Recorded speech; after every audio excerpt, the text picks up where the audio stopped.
Okay. We're live, boys. We're live. Today we've got a man who's gone from drilling cavities to drilling flops. Former dentist turned poker pro, Mr. Wayne Leonard. Sitting next to him is the man who never needs a dentist because he's always got the chops. Poker pro Gabe Fuller. Hey, Carl. Hey, Carl, I want to lead out. Yeah. Today's your birthday, right? Yes. Happy birthday, brother. Thank you. Thank you. Yes, want to make sure we get that in before we get started. And Appreciate it. I appreciate you having me on today, and feel like I'm part of your special occasion today. So, even though I'm the guest, I feel like today's all about you since it's your birthday. So. No, it's all you're the star of the show. I'm just here to relay information. Gabe, can you hear us? Yeah, I can hear you now. Okay, perfect. Doc, let's hear a little bit of background, how you were introduced to the game of poker. How did you start playing? What year? Sure. It's a journey. It's actually, and I do want to say just real quick before we get going that when you said like today, Gabe would be on, I just want to say that I'd jump all over that opportunity. I mean, it could just be the three of us talking today.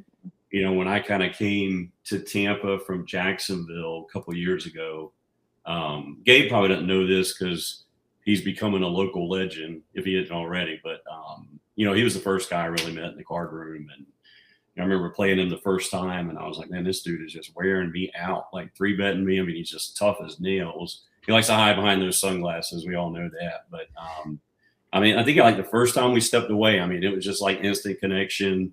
We started talking, started chatting. And, when you go into a new environment, you want to know some people. And, these days, I guess I'm considered a friend of the poker room, but it wasn't like that a few years ago. So, Question, Doc, what year was that when you played with Gabe? years ago. I think I moved here 2 years ago. So that's when we first met. And, the Tampa environment's been great for me. I love it. Still love my Jacksonville people, but now I got my network in Tampa, know a few people, but I was thrilled today to get the chance to talk to Gabe. But going back to poker, so I graduated dental school in '97. Never really touched cards, nothing like that. So right around like 2002, before like the moneymaker stuff, all that stuff, I got invited to a house game, and it was just kind of a group of local guys. And we used to play stuff like Between the Sheets. I'll probably name off I'm so old, I'll probably name off games that you all never, heard of, but Iron Cross, Double Murder. Like, it wasn't really poker. It was how can you get your money into the middle the fastest possible. And, the games were probably a little bit beatable, but I had no idea what I was doing. So I definitely funded the game for a while. I think when we discovered Omaha high-low split, we just got addicted to split games, high-low games. But it was just play around, throw out what you want to play, and we'd play around. But most of the stuff was gut games, pot, match the pot type games, and you could get skint, pretty good. So I tried to study. I think the first book I ever read was Super System. So, I could definitely teach a lot of people how to play 5-card draw, but there's no use for that knowledge these days. So, it was just a bunch of games that don't apply to anything. But I think I read about 2,800 pages trying to get about 2 pages of information in the end. So Super System was a really tough read. But then right around like 2003, I kind of got introduced to online poker, stumbled across it. And it was, I think I started on Paradise Poker way back in the day. And I put a little bit of money on, was playing a little bit of Omaha high-low, and then I saw these tournaments. And I jumped into like a $26 tournament. I think first tournament I ever played on there, I finished like third or so. So I won like $2,600.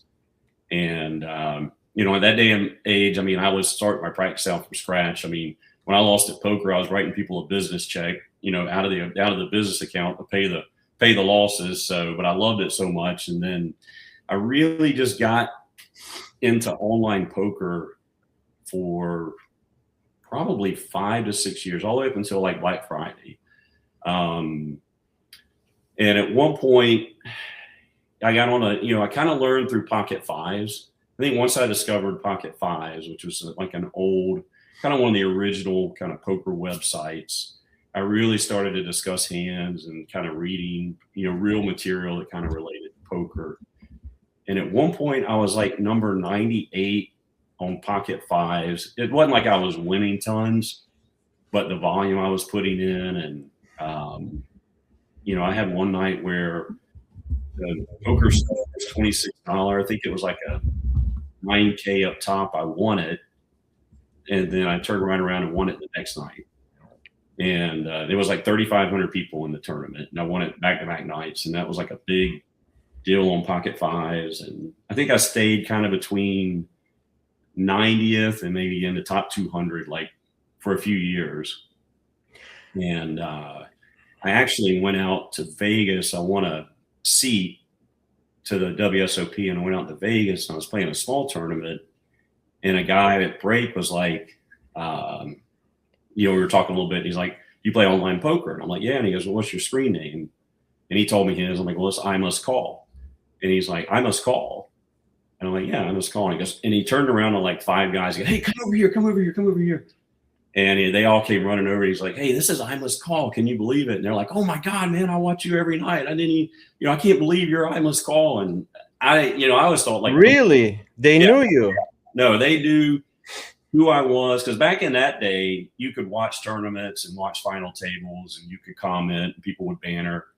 And I just always thought, I was sitting at home in front of the screen, just playing, icons. And I used to play like against like Pearl Jammer. I think it was like John Turner, USC Trojans.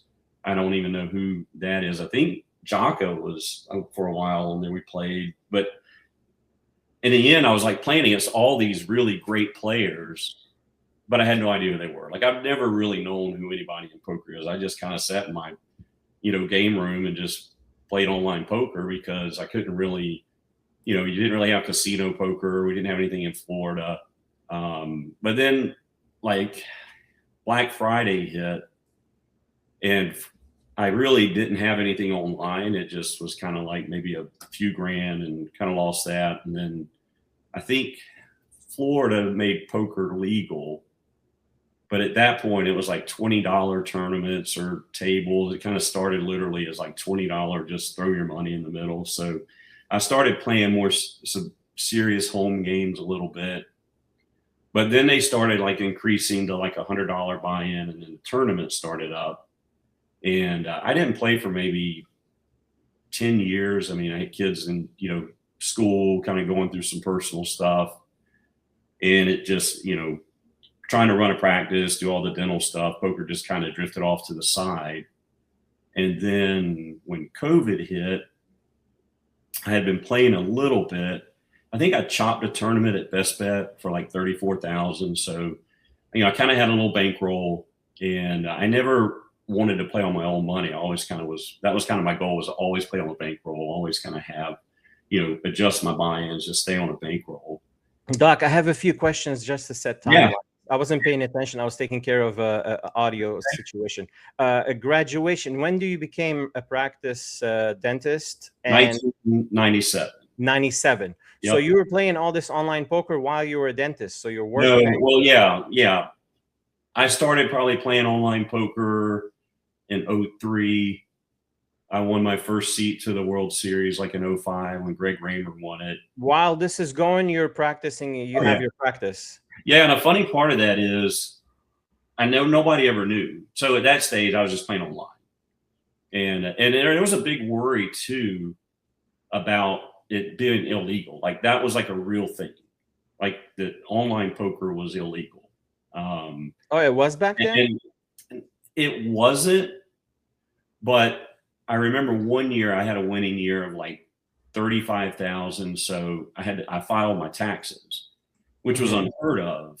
But because I was a dentist, I'm like, I can't really risk having, like somebody told me like that's how they took the mafia down, was through the IRS, like just tax evasion, stuff like that. So I filed my taxes, and my net winnings were like 550,000. My buy-ins were like 520,000, but my gross income shot up so much that I lost a $25,000 deduction.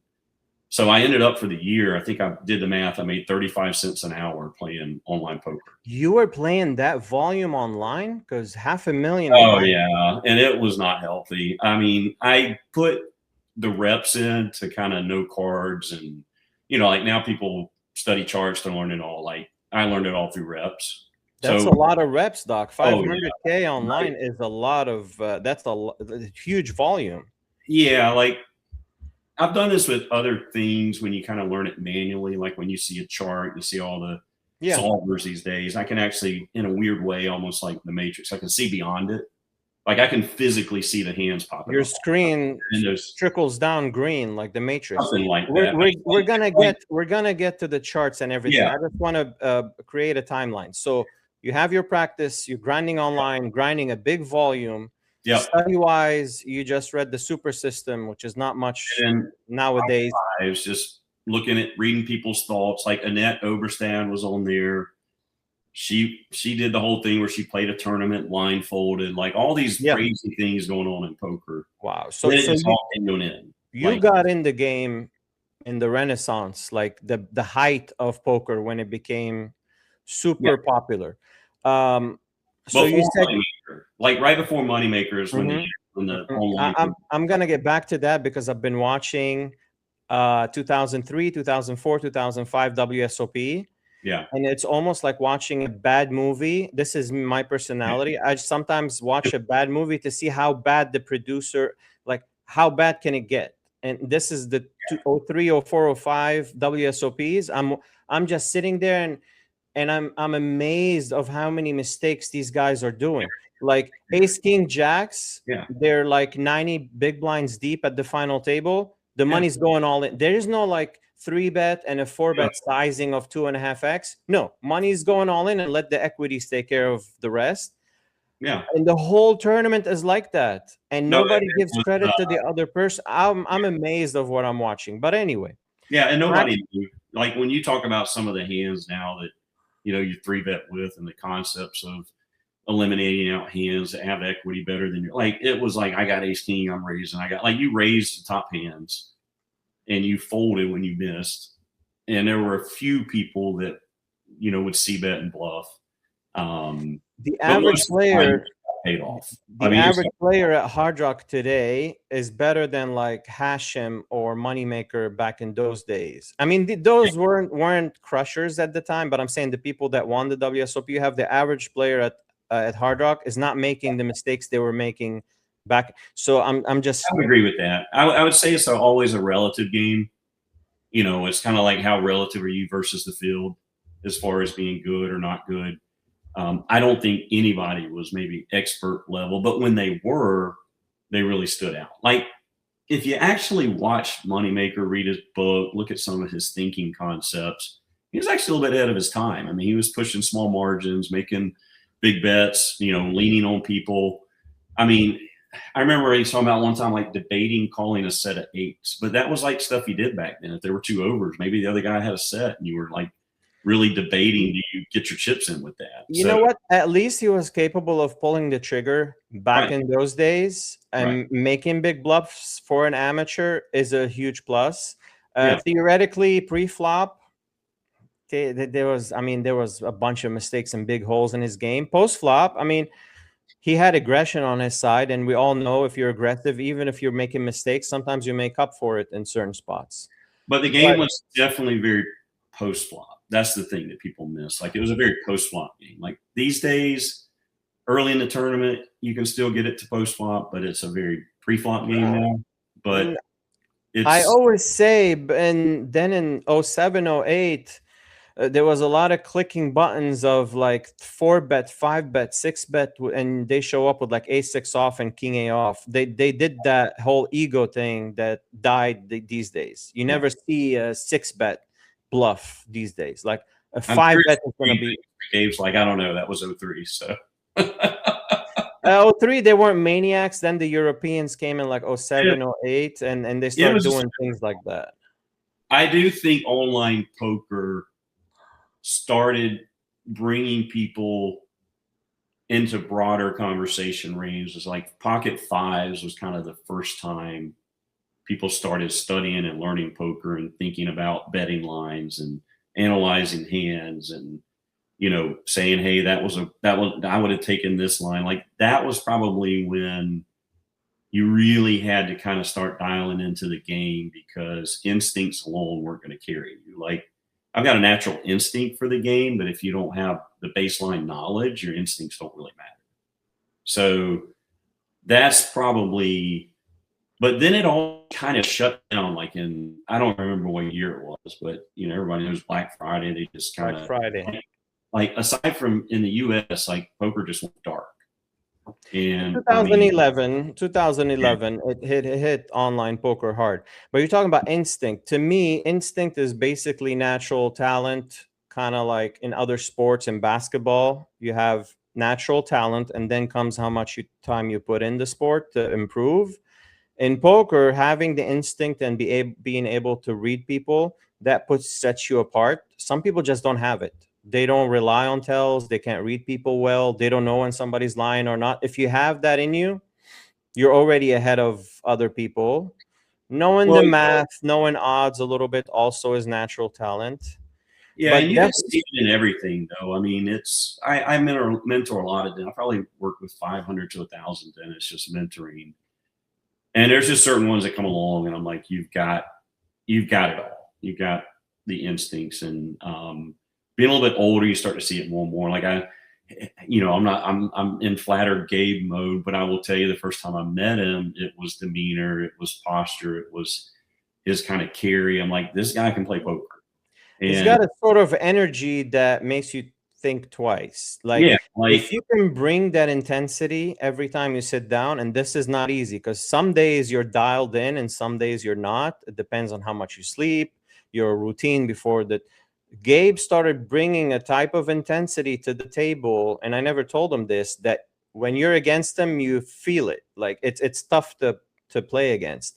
When somebody's sitting there laid back and not focused, not dialed in, it's much easier to play than when you play Gabe. It's a different type of, and you kind of know. I mean, I always say I have a lot of friends in poker, but I keep a very small poker circle where I'll talk hands, because if I'm actually going to work with somebody, I want to be receiving something back. I don't want to just be giving information. I want to be a mutual kind of conversation. And so, you know, you can tell the people out there that like they gravitate.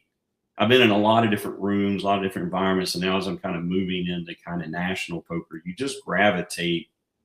You can look across the room and you can see that person in the room, and you just know they can play poker. I love what you said here about talking to people that have something to offer. Some people, you talk to them and you get out of the interaction with nothing. Some people just have nothing to offer. Me and Tasha, my girlfriend, we talk about this all the time.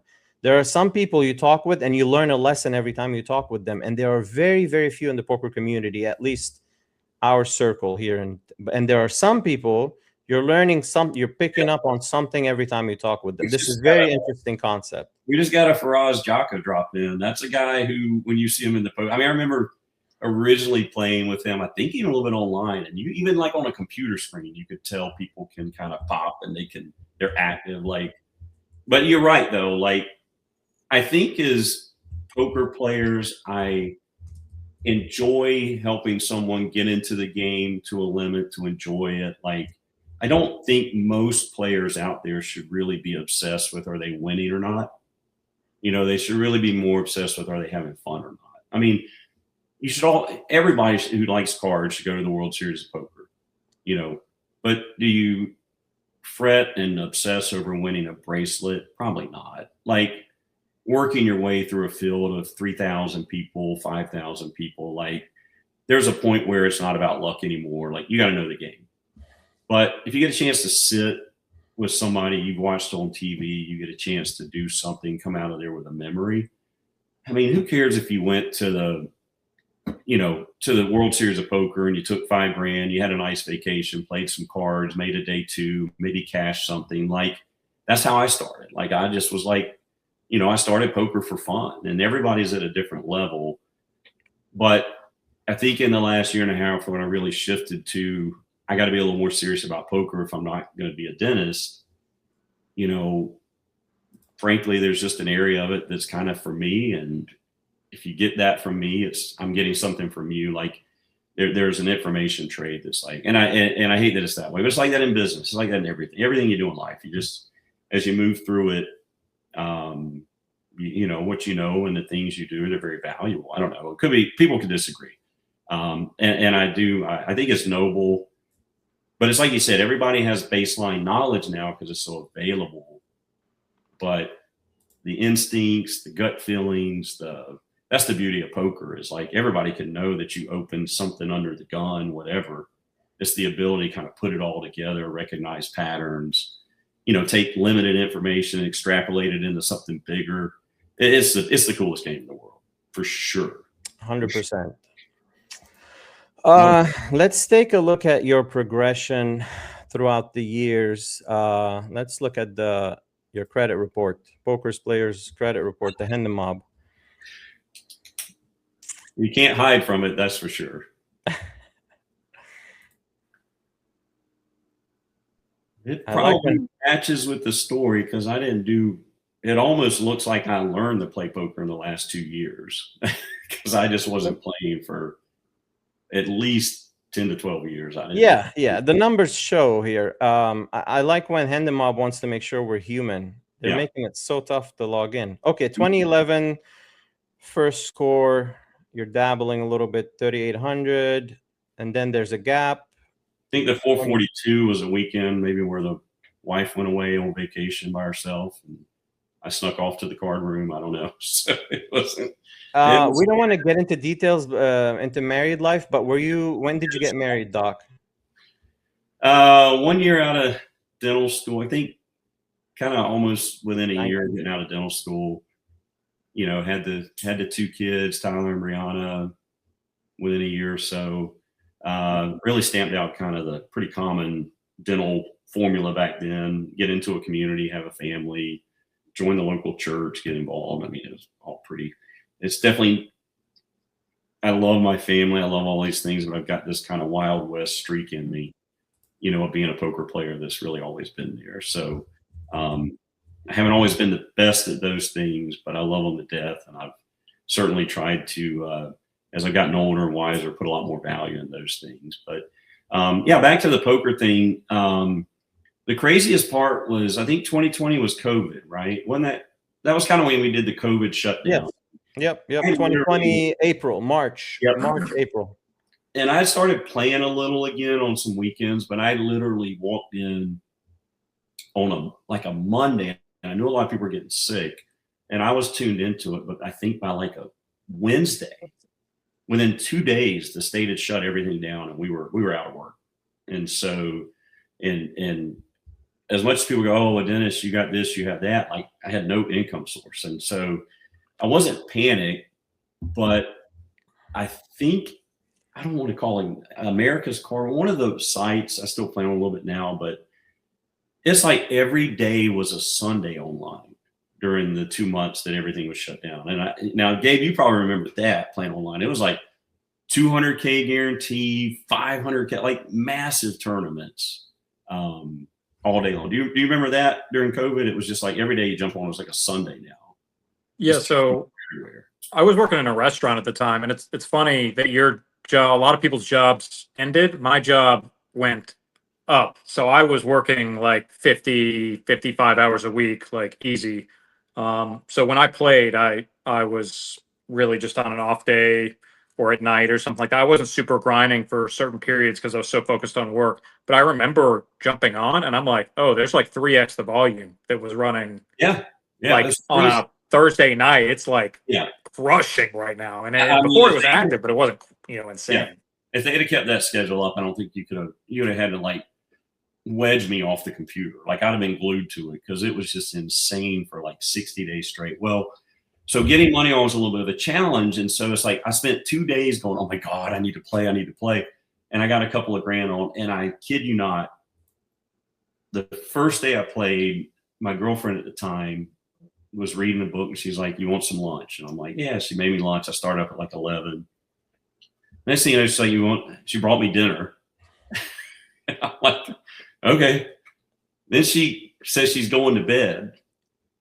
And at 2 a.m, I beat the tournament for $63,000 on the second day of COVID. It was insanity. And she didn't know much about poker, but she knew a little bit about money. And when I showed her, she's like, "You played all day?" And I'm like, "Yeah, and I won that." I managed, I think I took like 30K off, kind of covered expenses. I blew the other 38K. I mean, you can, in tournament poker, you can blow it fast.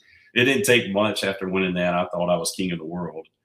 And then my game just went to crap. But it was a cool experience. And then it kind of flipped the bug back on to get back in the poker room. So really the COVID is what kind of flipped that switch back on of like, hey, I gotta play poker. Like I love it. I got to get back into it.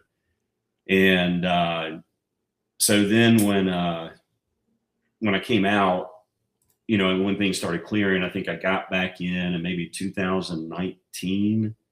That's when I chopped for like 34K, and I started to have a bankroll, and I started playing a little bit more. Yeah, this is the score right here, 34K. That was a chop, and we played one hand for the trophy. I always tell people I cannot win tournaments. I've got 3 wins, and I finished second Friday night in that little Friday Tampa Hard Rock thing. I can't win the thing. Like I can run deep, but Why do you think that? I don't know. Game? I get top 3 all the time. I think what happens to me, I can squeeze more out of a stack than the normal person. So a lot of times I'm going deep. I wasn't supposed to be there in the first place. So I end up coming into like a final table. Like the other final table Friday, I came in 8th. And I played the entire final table with no more than 12 big blinds, but I finished second. So by the time we got to head up, he had 3.8 million. I had 350K. And so I really had no shot at winning. I was just trying to give myself that. I think I doubled up once and this or that. I've won, but I also think too, one thing I'm working on 2026 is no chop 2026. I just chopped in December at the Win, and I wasn't prepared going in. I didn't know you could chop WPT events. I literally, for all I've done, I had no idea that you could chop WPT events. Mm-hmm.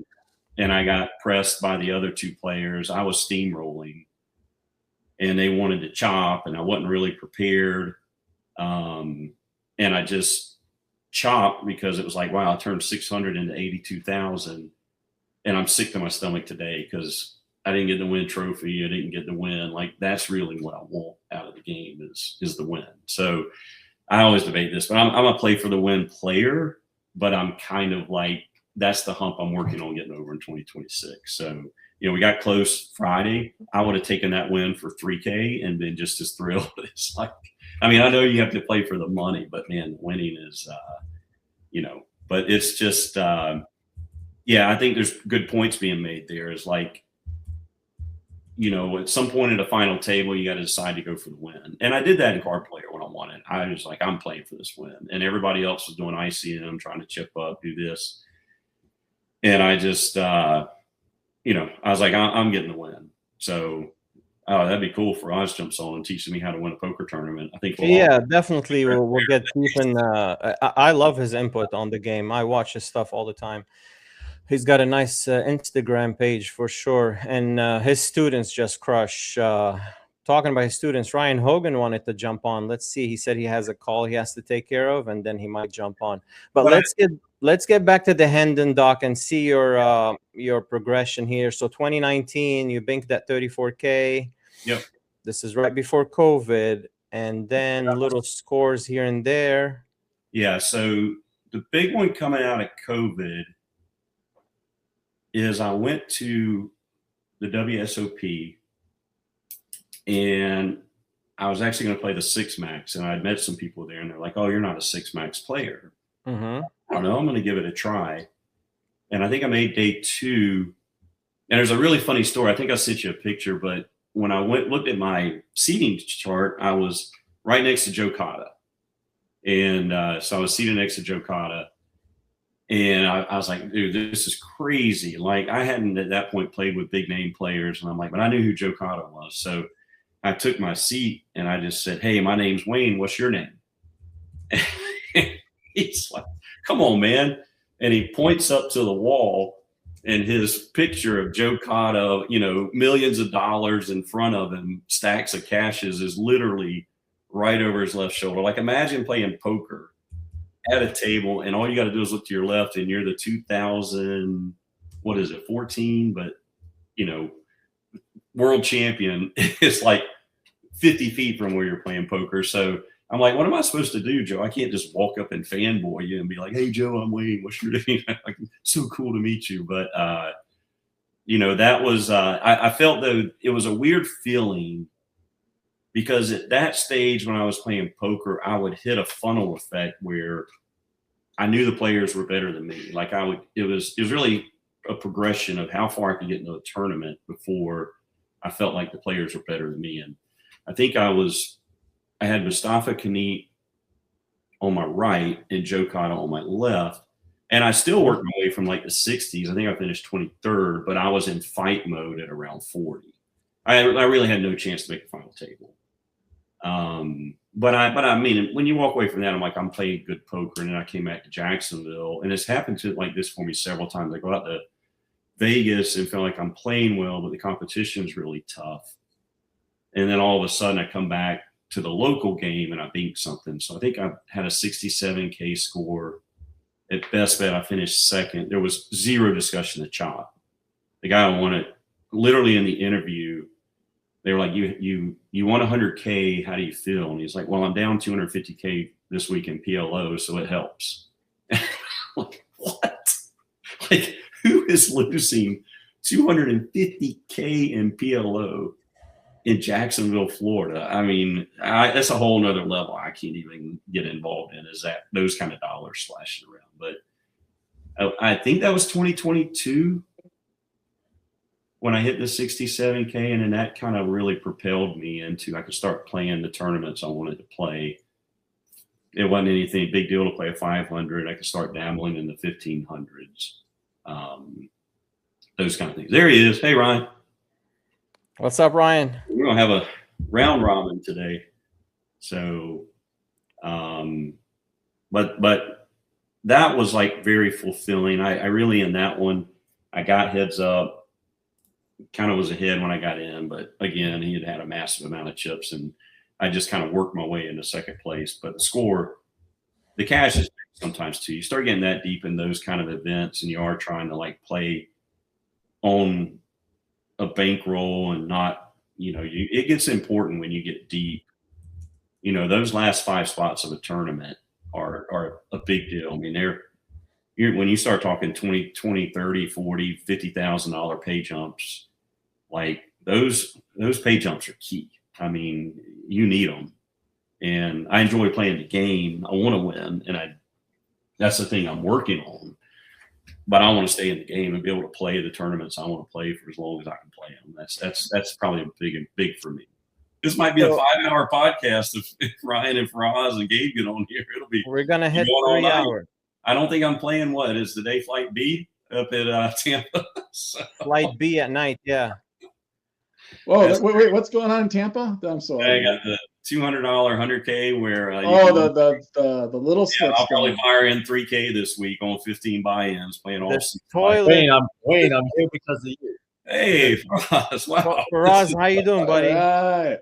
Thank you for joining. All this today. This is insanity. So, man, I had a good game plan today, Carl. All these things, but I'm kind of getting lost. Feedback. I don't know if I'm causing that. Faraz, you mentioned something very interesting earlier when we were talking about exchange, how some people you talk with and they have nothing to offer, and your comment made a lot of sense.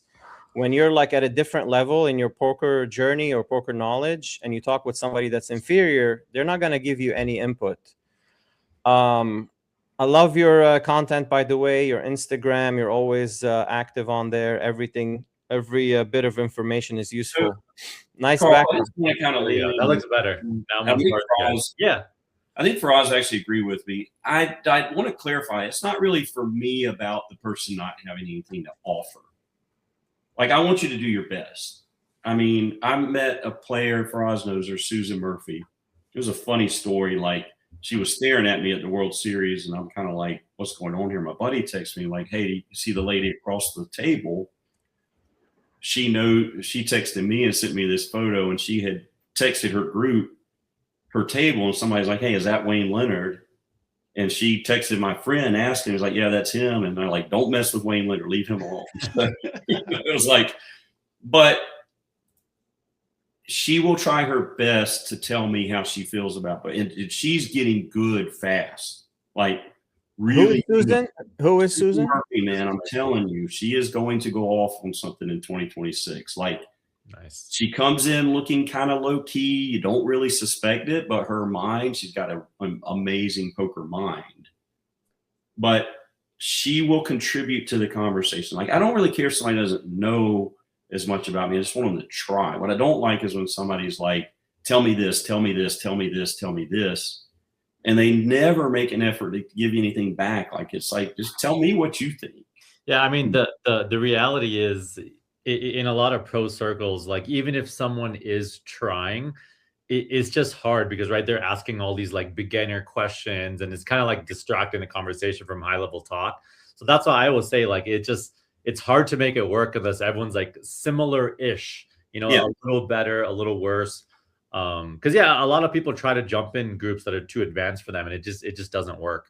The times I have seen it work is where, you know, everybody in the group is kind of staking or buying the action of someone, or that person's like helping them with their spreadsheets and just, you know, making up for it in another way. You know, it's typical in the startup world where, you know, you want to go work for a startup or company and you're not really at their level, but you can go, you know, say, hey, how can I help you guys? Like, let me get your coffee, whatever it is. And then they work their way up to that. Right. But if you're going to walk up to somebody and just say, can I ask you a question? Can I do this? Like, just try. Yeah. Like, there's what I think, because sometimes that reinforces like what I'm thinking is correct. Yeah. Or, you know, the biggest thing is just talking about stuff that matters. I mean, the most common thing that happens is I get someone to come up to me and say, okay, can I ask you about this hand? And then like halfway through, they just start talking about bad beats and how bad they run. It's like, this is such a waste of my time right now. I know. And in today's environment, in today's environment, what are the 5 top things you think for somebody to take their game to the next level?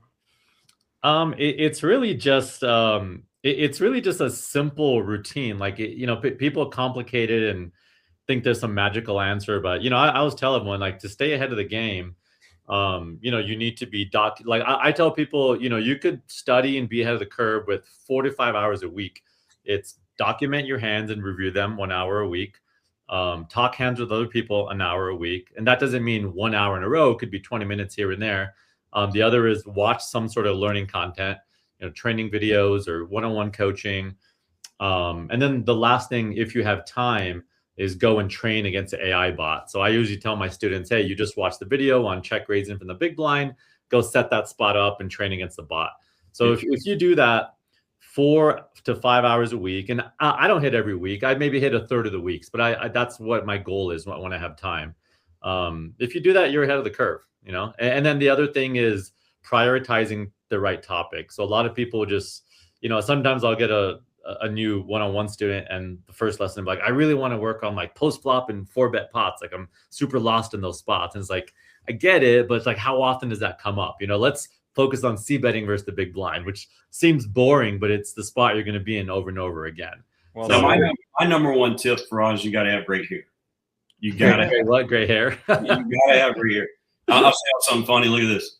I can do this now, 2 years removed from dentistry. I drink Mountain Dew. Nice. You're that 10th dentist. Oh yeah. I'm horrible. I do not set this. I am not a good role model in dentistry. But hey, Carter, wrap it up real quick to get through part 1. I went then in WSOP, I think in 2024, and that was the big moment. I played really well. I got in like the 5K seniors, ran deep. I felt good. I went in with like a 35K bankroll. and came out with a 35K bankroll. And all of us on the screen know if you do that, that's like step one. Just come out with what you brought in. Big win, for sure. What's that? I said a big yeah, win if you break even in Vegas. Yeah. And then I was working up in Jack's, and I just decided to play the 1700 card player main event there. Like, I was just in town, and I'm like, I'm going to play it. And I got there. I forgot all my hoodies, all my hats. Like, at that time, I was like, I got to have a hoodie. I got to have a hat. I had nothing. I went out and bought kind of just a shirt just to wear. I think I wore it for both days. And I showed up at the first table, and card player was taking all these pictures. It was a big event. And they literally took pictures of 3 people to my right and 2 people to my left, and didn't even take a picture of me. Like, that's where I was at that stage. And I made it through day 1, and I got into day 2, and something just flipped where I kind of just started trusting like what I knew to do. And this was a really, really cool experience because Jeff Trudeau, who we all know in Florida, the guy he's a baller.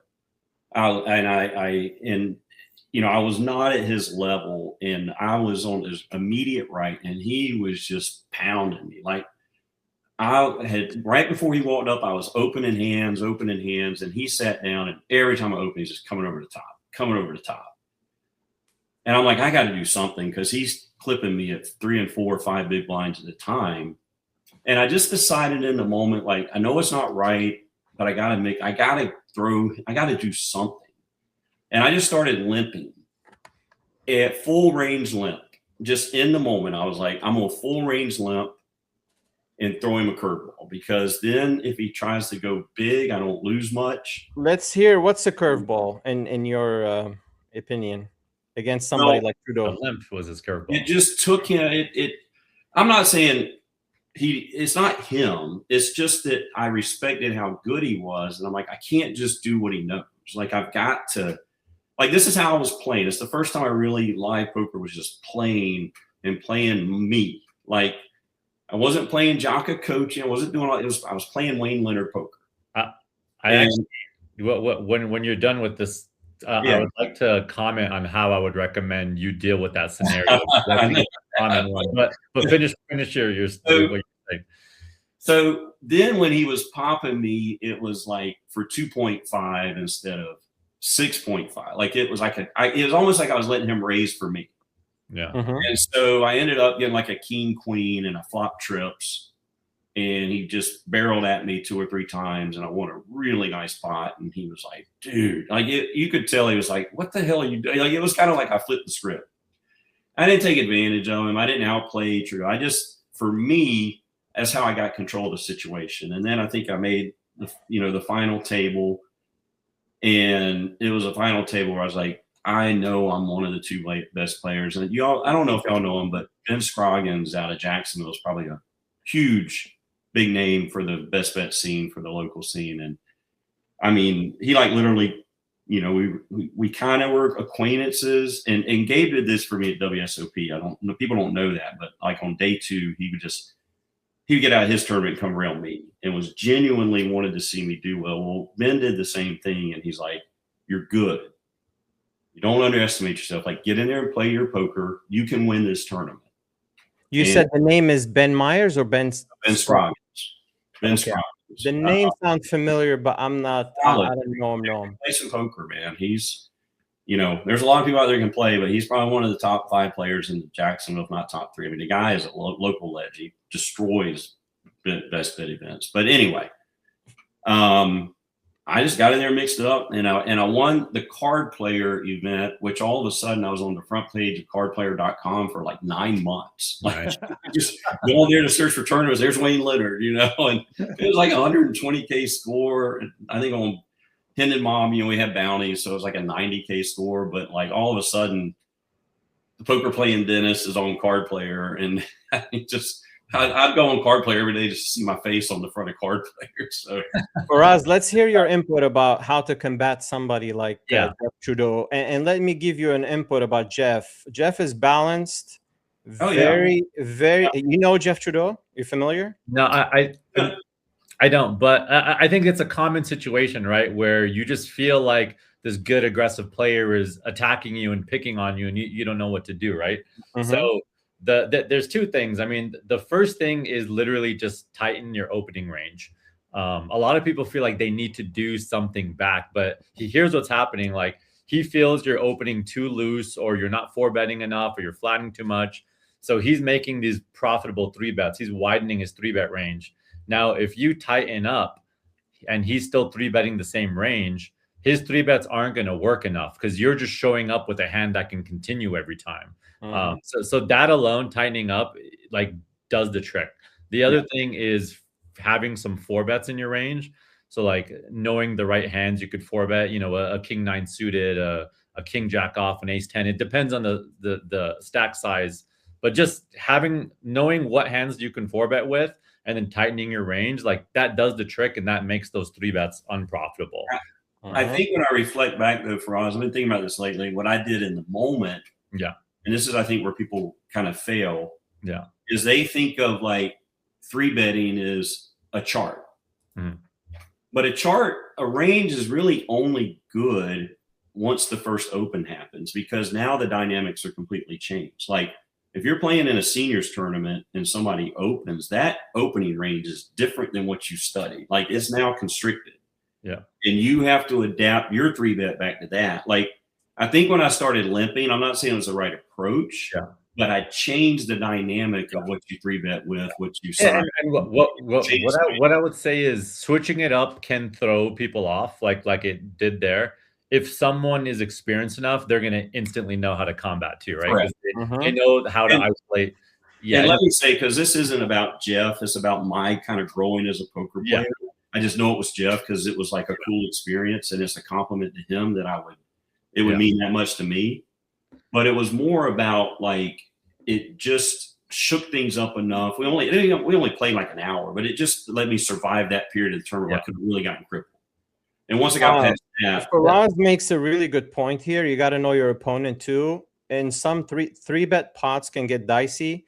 Even bad players know how to defend in 3-bet pots. They start doing some random stuff. Like, I mean, I've got called, like, my all-in got called with ace king on like a 7-high board. People defend way more often in 3-bet pots. And if you 4-bet, you got to know if your opponent would fold to a 4. Like, Jeff would fold to a 4-bet. Like, he knows you're not messing around. So he's not continuing light. So if he's 3-betting light, you're 4-betting, you're winning the pot right there and then.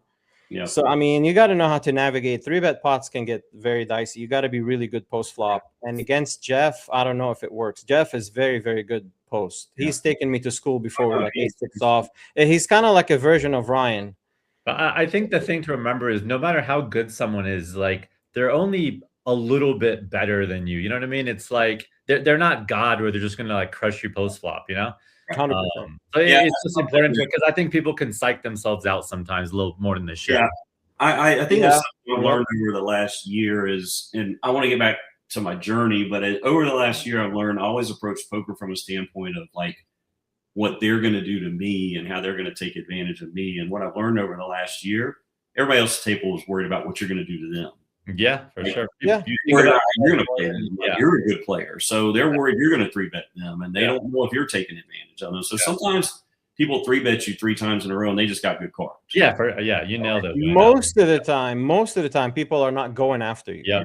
1 out of 10, somebody might show a bluff that's like really out of line. Honestly, most of the time they just have cards. Like, if you watch on TV, even the biggest maniacs, they just have cards when they're 3-betting. Sometimes they want to make it seem like they're going after you, and they're not. You know what I mean? Like, and this is when you start making. This is when they force you to start making mistakes, like somebody like Ryan, because we know he gets out of line.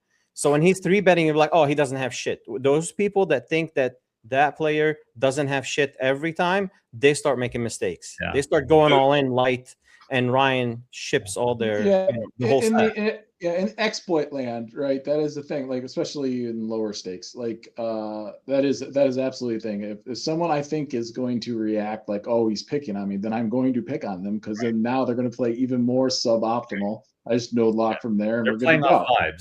Vibes. So here's kind of my So, Carl, this will be my first ever pro tip, maybe. So, if I think I'm getting picked on, because I've been in those shoes where I felt like I'm getting picked on, what I do when I think somebody's coming after me is I watch their action at hijack or later. And if I'm in the big blind and they're in the hijack, cutoff, or button, and they fold, they fold, they're open. So it folds to them and they fold, I know they're not picking on me. Like if it folds to the hijack and you think they're picking on you and they don't open, they're not picking on you, because that's the position where if they know they can isolate you in the big blind, they're going to start expanding their range. So I guess I would be careful to jump to conclusions off, one orbit or something, because what if I'm picking on someone, if I think a weak player is in the big blind, so if my open range is supposed to be like 33% in, whatever position I'm in, I'm going to take it to 40%. So it's not like I'm just opening everything. I'm just taking the chart and I'm widening it a little bit. I guess I'm just hitting it though, like if they start folding in a spot where they could come at you. Yeah. So like the button, for example, if someone folds and they fold, they are not picking on you. I would say if they fold the button like 4 orbits, like 4 out of 8 orbits against you, then I would agree with that. If it just happens once or twice, they might have had, 9 deuce offsuit or something, Well, I'll leave it like this. If you're kind of in a feeling like you're getting pummeled by somebody and you see them in a spot where they can do something and they don't, you can breathe a little and go, they're probably, at least there's a chance there that they're just playing their cards and things are working out. But, if this Talking about or even if they are, who cares? Like whatever, you're there to play against a few hundred people, like not just that person. Right? We'll change it to an amateur tip. Yeah. So going back real quick, guys, I got to get out of here. I'm gonna catch some of this recording though. Thanks for inviting me on, boys. Appreciate you, man. Thanks for good seeing you, buddy. Nice Really meeting good. you. You guys too. Thanks, See you, bud. man. So, circling back, I didn't really like my job, and I was kind of like a VP. I wasn't seeing patients, so I moved to Tampa. That part was great. My daughter had moved here. Everything was really cool, but I didn't like my job. And so then, What aspect didn't you like about it, Doc? so I was supposed to kind of be hired as like a business strategist, like mentor, kind of work at the kind of global level, like really dig into, developing a company. And it just kind of evolved where I was like putting out fires everywhere and just kind of fixing struggling offices, bad situations. And I mean, I'd wake up in the morning and they do stuff like try to find a temporary hygienist to go work in St. Petersburg. I had a lot of struggling offices in Florida that I was working with. And when I won the card player, it's like I had a bankroll that was significant now.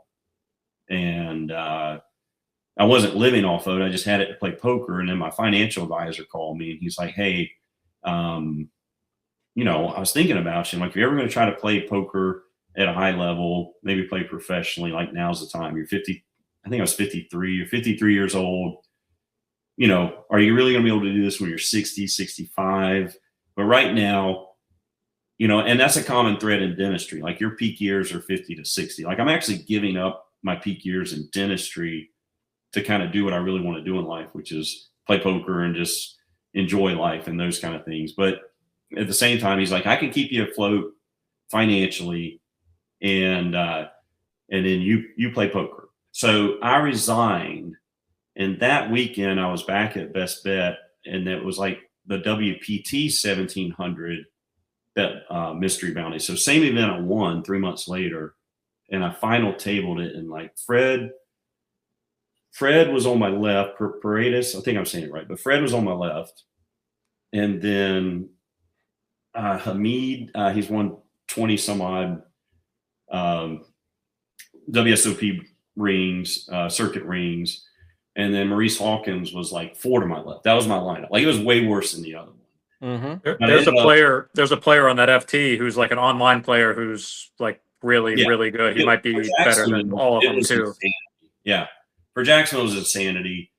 And when we made the final table, we took a 20-minute break. I literally went over into a corner and I cried. Like first time I ever cried at poker, but I cried because I'm like, I just resigned my job 3 days ago.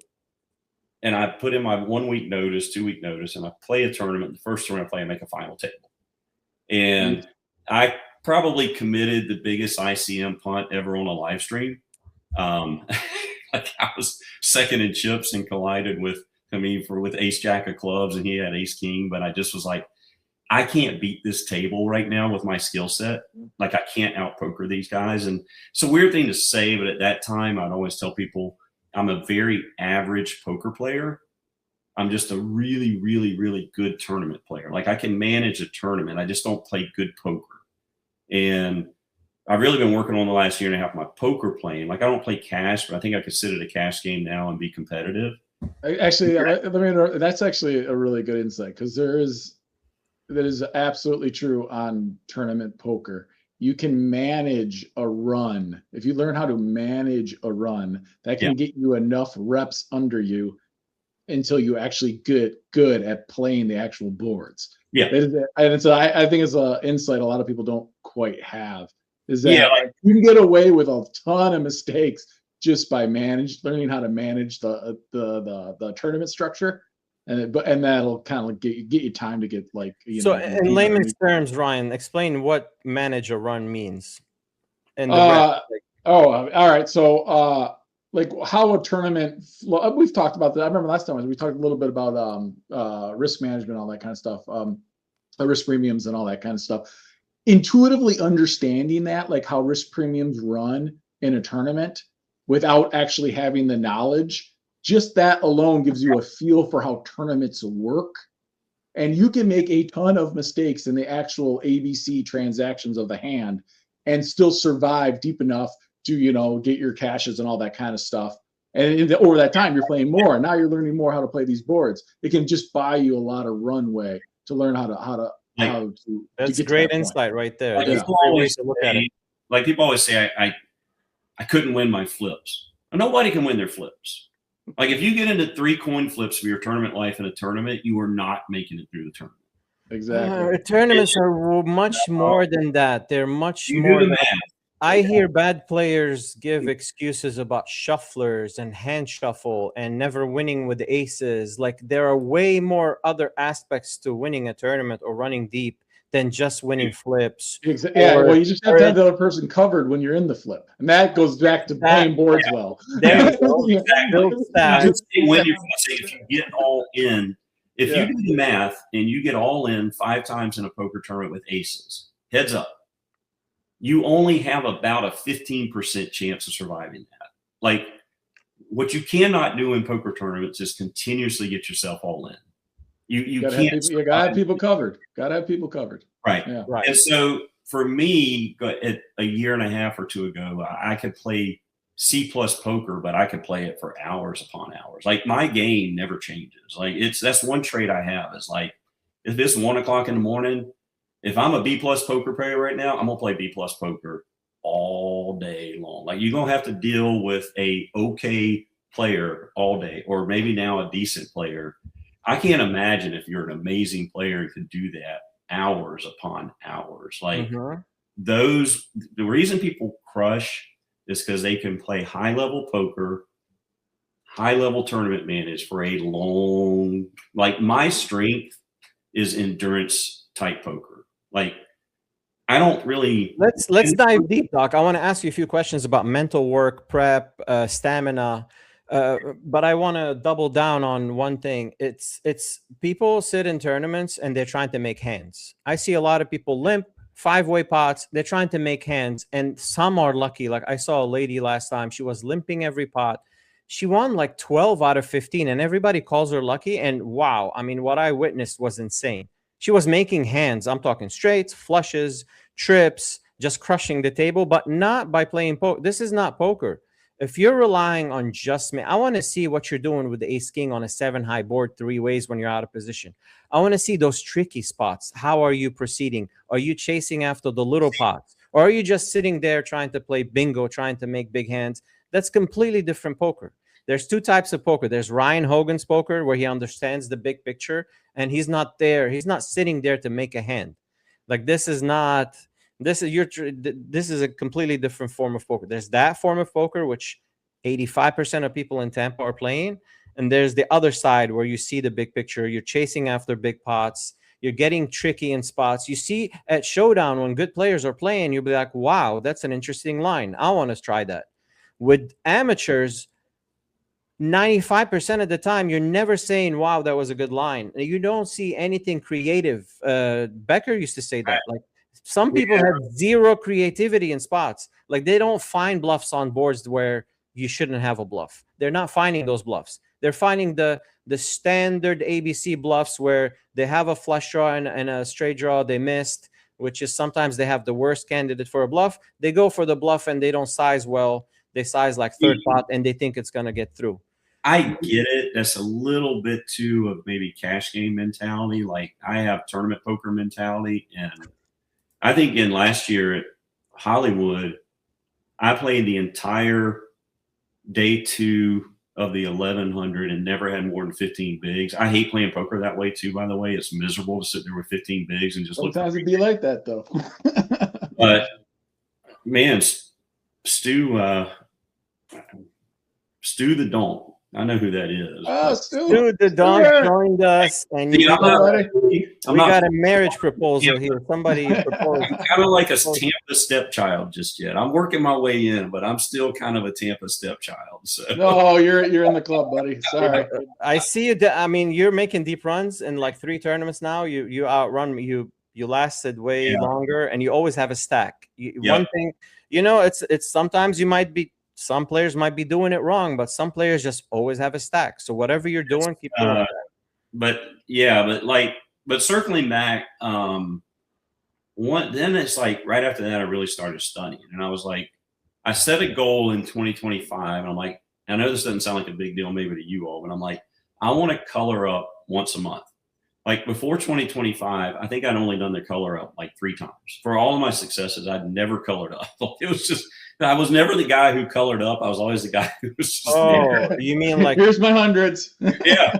I ship my hundreds to everybody. Like here's my hundreds, And my game actually, I went to Cherokee right after that, and I always budget 2 buy-ins for every event I'm going to play.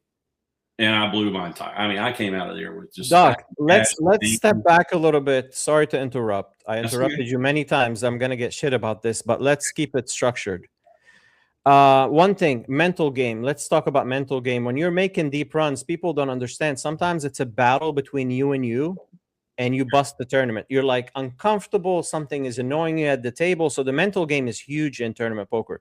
What are you doing to make deep runs? What's going on through your mind? One, a 2-part is there a routine before the tournament? Is there a supplement you're taking? Workout, coffee? What's the secret? I always start the day with my meta. I play around the meta golf, so that's big for me. I love meta golf.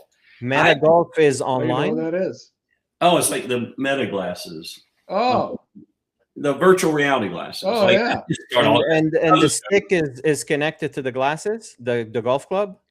I have one. I can't figure out how to get it to work, but it has a golf club. But how do you play? You just make the motion with your hand? Oh, God, if I put it on, y'all trip out. I'd be in here swinging my sword fighting, whatever game you want to play. You just play it in real time. But I don't necessarily have any kind of routine. I don't go to the gym. I've never been one to – I don't really believe in, like, doing something to deal with your stress. Like, I think I learned that in dentistry. Like, I don't come home and I got to work out to get over dent. Like, I just deal with it.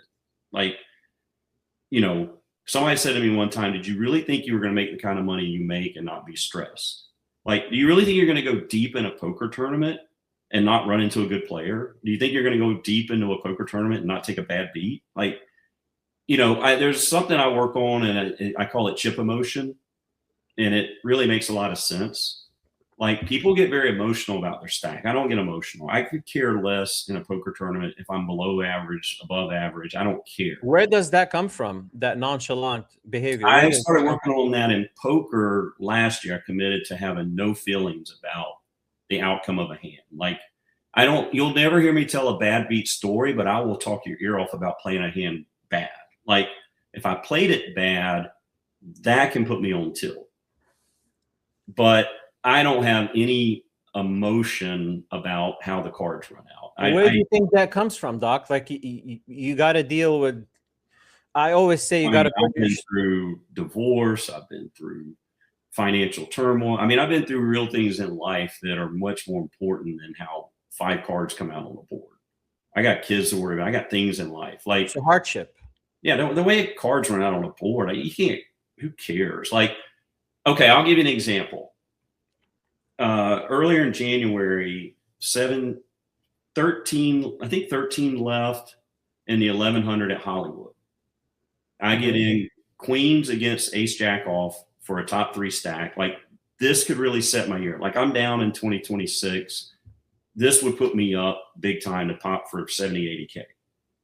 Jack on the flop, jack on the turn. Great game, everybody. See you next time. You know why?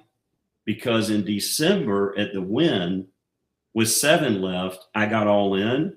King 5 against pocket 9s. I banked 2 9s on the flop, went from 16K to 82K. Like, people lose reality of life. Like, it takes 3 positive things for people to overcome 1 negative thing. I'm a 1-to-1 person. Like, I'm not going to walk away from that table going, I took a bad beat when I delivered a bad beat in December. And net, I'm up 62K in the 2 situations. Like, what comes around goes around. I don't actually believe in variance, believe it or not. And people would lose their mind when I tell them that, but I do not believe in variance. What do you mean you don't believe in variance? It's a thing though. It's not like Santa Claus. You can't win poker tournaments without variance. You cannot win a poker tournament without variance. But people see variance as a negative. Variance is a positive. Like, I need a stretch of run good, things going my way, breaks. What I'm doing is losing tournament, waiting for that big score. Like, my year last year was built off winning 260K, 82K, and 33K. That's my 3 biggest scores. Everything else was just fluff to get there. Like, you are waiting. People blame variance and focus on the negative. I focus on, I'm just waiting for variance to come. That's a good. You only hear variance when people are running bad, but you don't hear variance when people are running good, because variance is both. It's variance is ups and the downs. That's why it's called variance. But if I go 50 buy-ins without cashing, I'm not thinking variance. I'm thinking my poker game. Like, where are my leaks? What am I doing wrong? Like, when I go on a downturn, I'm assessing my get. When I say I don't believe in variance, variance has nothing to do with how I assess my poker play. I'm thinking, do I have, like, I'm bad about, if I'm going to commit to playing the button loose at a table, I'll start playing the cutoff loose. Next thing you know, I'm playing the hijack loose. Like, that's where you lose the tournament. Like, it's not about the queens losing to ace jack. I mean, that's just setting yourself up. I just, when stuff starts going south, I start thinking, am I playing bad? And that's what scares me more than variance, is I'm playing bad and I got a leak that I don't see and I can't fix. Like, that's what bothers me more than anything. So I understand variance is there, but I don't know. I just don't let this stuff impact me. Like, I'm not going to say I get busted out and I'm not frustrated, but, you know, it's just, you got to play the game, and you got to just depend on your process and keep playing every tournament. Like, you got to be to play tournament poker and be successful. You got to love misery, because you're going to walk away. That's a good one. That is a good one. Let's talk about this out of line hand. This is by the way, remember the monster stack? We were at the same table. Oh yeah. I recognize your face. I'm like, you play in Tampa, correct? And you knew who I am. We talked a little bit, and then you took a really out of line hand. I think it was like Jack 10. You beat kings for piles. I don't even remember. You flopped the gutter. The guy 3-bet flop, and you just stuffed it in his face like 70 big blinds or something. This is like 40 deep. There's only 40 out of thousands that started the tournament. Yeah. He calls, you bink the gutter on the turn, and you have massive. I had like a 1 million. You had like 7 million at that point. I remember after that hand. I played day 4 was the coolest day of poker for me in my life of the monster, and that's why I go back to Gabe, because, you know, we think about the poker part of it, but when you're playing the tournament, it's a blur. When I think about the monster stack, I think about Gabe. Like, he came over in his break. I remember looking over and he was just standing there watching. Like, And there's 50 something people trying to win it, but I knew Gabe was there for me. Like, he wanted me to win that tournament. And it wasn't, I don't think he was having a particularly good day. I think he busted out his tournament, whatever, but he was there to say hi to me. And he didn't talk to me. And that's why I said from the beginning, I know he's a good player. He didn't talk to me about his bad beat. He didn't talk. I got people walk up to you, and I'm in the middle of trying to get through a final table, and they're telling me about how they crapped out with ace king in level 3. I'm like, I don't give a crap right now, dude. I'm trying to win a tournament. I will never understand why people do that. And I don't know Gabe's perspective, because that'd be fun to hear, because I honestly don't recall much about day 2, except that he was showing up every 2 hours on his breaks. And when he busted, he was hanging out in there watching me for a period of time. And you don't really know how much that means to somebody going through that when you pop in on them and check on them. And you like, he would be like, get in there, get in there and mix it up, dude. You got this. You're fifth. And I played the entire day 2 from the chip lead. It was amazing. Like, the only time I got weekend chips was with 12 left, and I had to kind of go back to what I know to get to the final table. But it was crazy.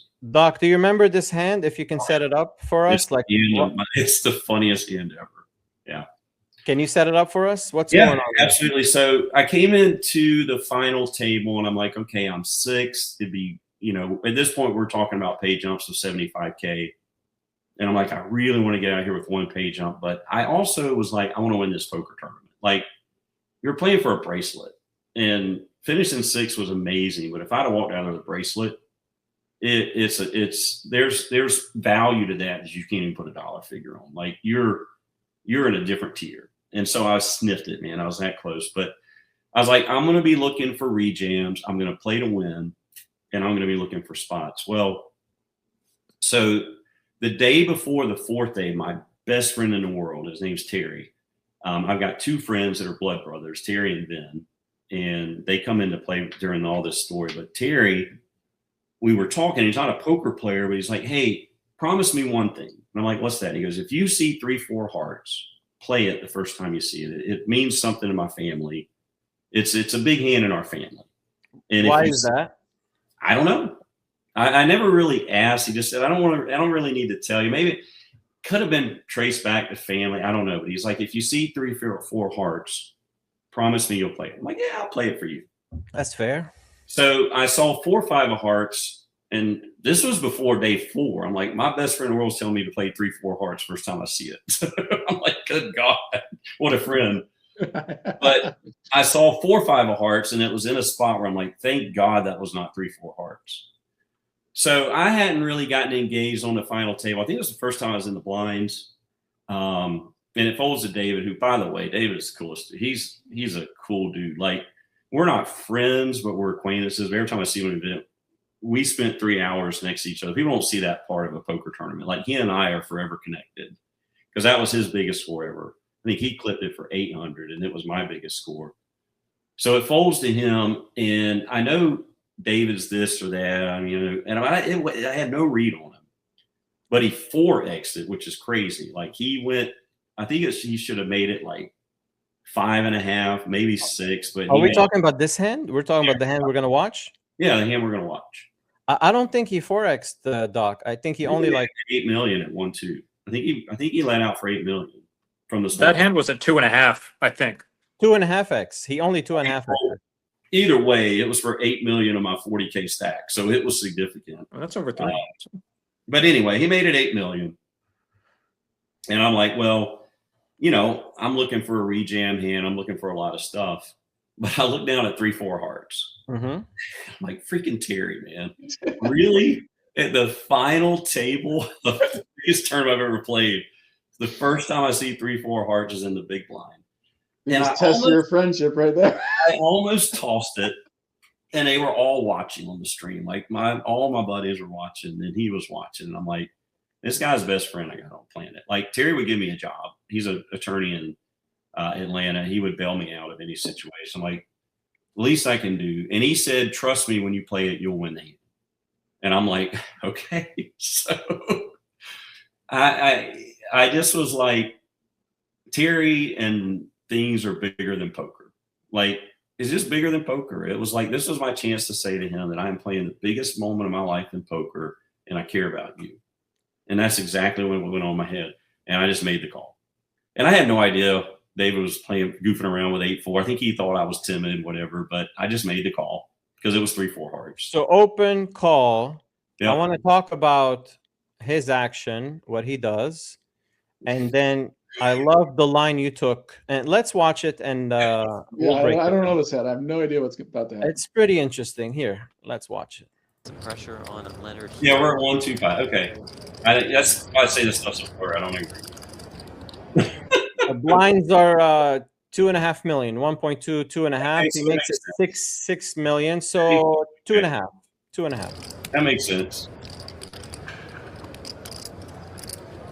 And he's got I about. literally see you thinking about your friend. I was just, that's all I was like. The tank was me going, working. yeah, Ryan, the tank was like, am I really going to pull 3-4 hearts for Terry? All I was thinking about is, am I going to play this hand for Terry?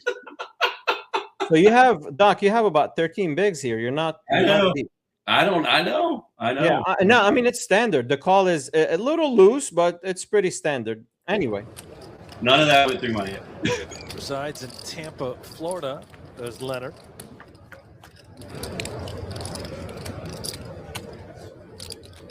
I got a backdoor, 2 backdoors. Ace King 9, 1 apart.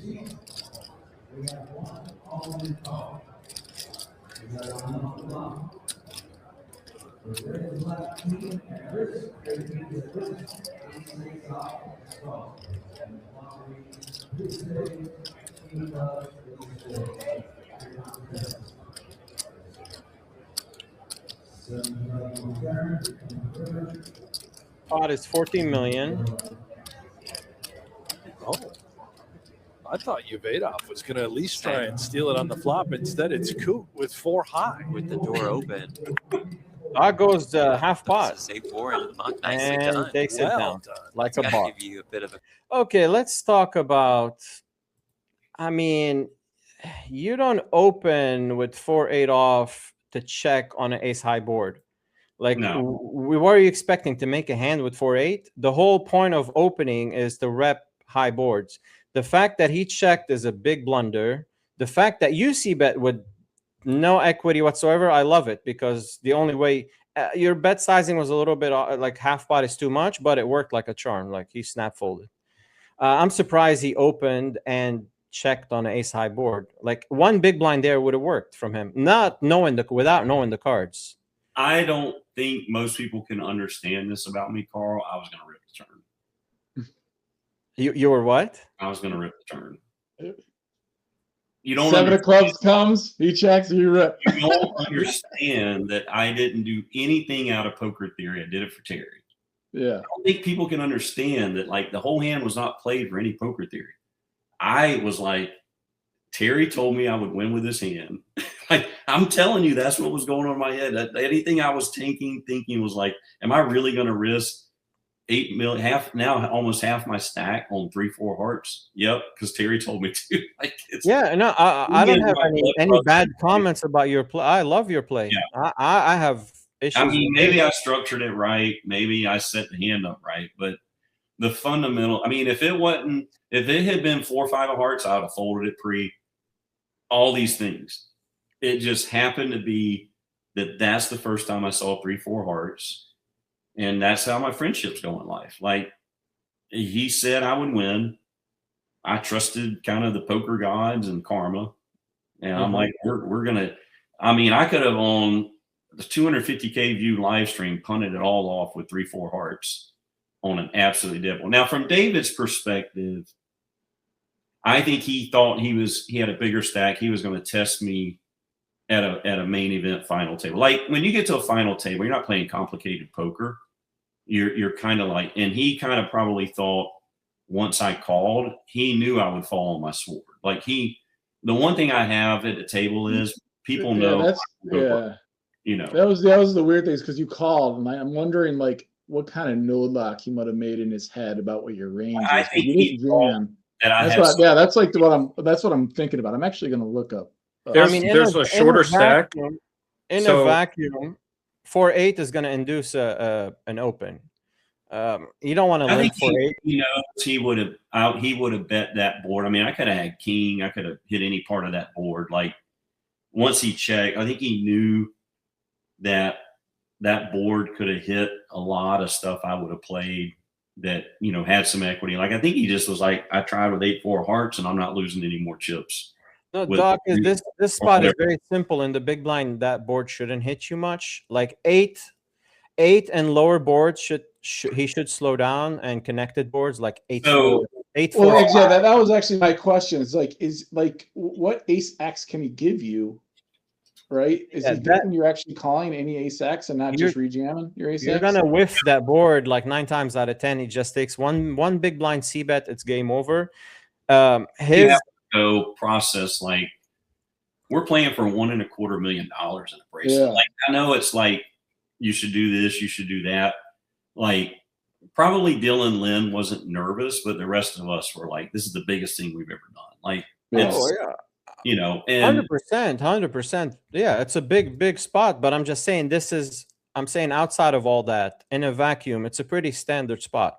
His range should be polarized. He should be opening complete garbage. The middling hands he can limp, and the premium hands he can start opening. So complete garbage like 4-8, 7 deuce, 7-3. All these hands are like 2.5x, 3x. And I mean, if he's playing that style, I don't know his game. I don't know much about him. I know it sounds basic and simple. I think when it all boils down to, my best friend in the world told me to play 3-4. And it worked out. It And was aggressive. I didn't win that hand. That hand won me $75K, and Yeah, that's all the hand is. It's really that simple. There was not a point in that hand. For as much as I think about hands and what this bet size, when I put that bet out there, I'm like, for God's sake, please fold. Just fold. Like, just fold. I didn't. I love it. I You- love your line. Your line, I have no issues with. If he doesn't fold and checks me on the turn, I'm barreling all in. Like, people don't believe me. That was my mindset. Is like, I totally believe you want me to win, and your line is all the way completely my fine, Doc. Pre-flop is fine. Post-flop, I love it because you check back, you're not winning that hand. He's stabbing turn or something. You took that line. I Yeah. love your line. I mean, all I know in life. How much did you bet on the flop? One big blind. No, half pot. Because I was saying, like, actually, from his perspective, a really good exploit would have been a min click check raise on that one, just because you have no aces. Well, so this is a final table, right? And there is one short stack that's below Wayne, and he might have been at the table for a while and kind of seen like the frequency of like he might just think Wayne folds like a ton of hands pre, right? And he might just be like, oh, when I open and get called, he's folding so much that he might just be wanting to make sure he hits the board before he puts chips in. And then that's you actually get a good point. That's actually you could really get a live read, like when you're sitting next to somebody, you can kind of feel things, right? When he peels 3-4 hearts and he's already like, oh, I'm going with this. He might feel like that energy of like, dude, I think this guy like likes his hand. I think he felt. I think he Things are felt the happening energy. I think that's why he didn't bet. He probably felt the energy from Doc. Well, and you got to understand too in these scenarios, like for the viewing world, that's the final table. But for us, the final table was the day before at 9. Yeah, playing down to that. Yeah, and so people miss that sometimes. Like when you're watching WPT and it's 6-handed final table, they've been in that lineup and structure since 9-handed. So I had been playing to the left of David for 3 or 4 hours. So we had some history. Yeah, and he knew that I was not afraid to go out in 8th, 9th, 10th, 7th, 5th, 4th. Like he knew that I'd stick it in there. And so, he probably I'm raising any 2. Oh, he called. I'm done with the hand. Yeah. and on top of that, he had 8-4. I mean, how much do you want to lose? Yeah. For as bad as he could have taken it down with a C bet, it was actually a pretty horrible flop for him to try to make a move and catch absolutely no.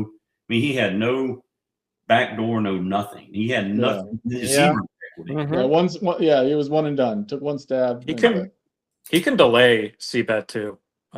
If Wayne checks flop, he can just bet turn 100% and win the hand a lot. So, and honestly, I think I just got rewarded for trusting my friend. Like we play it, and I hung. Hey, in- I think actually his spot is interesting. Like his spot is. Yeah. I mean, he was deep.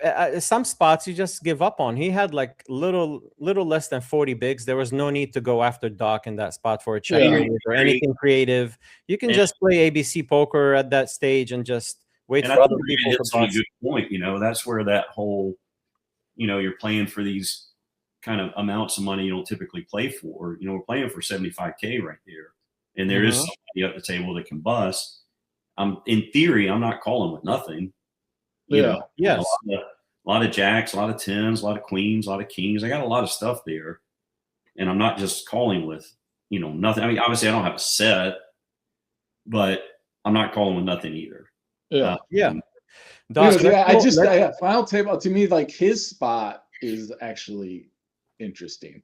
Like just from a theory spot, I think you just got to fold pre. But there's just it's a weird spot. Like once you decide to play, like what avenue are you taking here? And I'm not, it's interesting to me. His and we play can all is believe in we can all believe what we believe in life, but maybe there was some higher power that decided they were going to test me in the moment. And you passed. He was compelled to fold. He was like, the vibes are off.